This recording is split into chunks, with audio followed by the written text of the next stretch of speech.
আজ 21শে অক্টোবর দীপাবলিতে বের হওয়া মুভিগুলির মধ্যে অন্যতম হলো রশ্মিকা মান্দানার থাম্মা মুভিটি।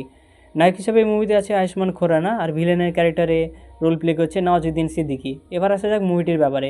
ম্যাড ফিল্মের আয়োজিত এই মুভিটি হরর কমেডি মুভি। কমেডি অনেক জায়গাতে মুভিটি দেখতে পাওয়া যাচ্ছে, কিন্তু সত্যি বলতে এই স্ত্রী বা ভেরিয়ার মতো যে কমেডি সিনগুলি এই মুভিতে আপনারা দেখতে পাবেন না, কিন্তু কমেডি যথেষ্ট রকম আছে। মুভিটির প্রথম দৃশ্যে দেখা যায় আলোক নামে একটা ছেলে, মানে একটা সাংবাদিক ছেলে পাহাড়ে যায় এবং সেখানে ভাল্লুকের সাথে তার আক্রমণ হয় এবং হাতাহাতি হয়। পরে একজন রহস্যময়ী মেয়ে তাকে বাঁচায়। পরে এদের মধ্যে একটা সম্পর্ক সৃষ্টি হয়।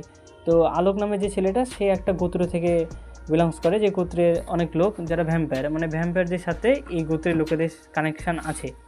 তবে এই মুভিটা ভ্যাম্পায়ার মুভি হলেও হলিউড বা পশ্চিমা বিশ্বে যে সমস্ত ভ্যাম্পায়ার মুভি ক্রিয়েট হয় সে সমস্ত মুভির মতন মোটেও না।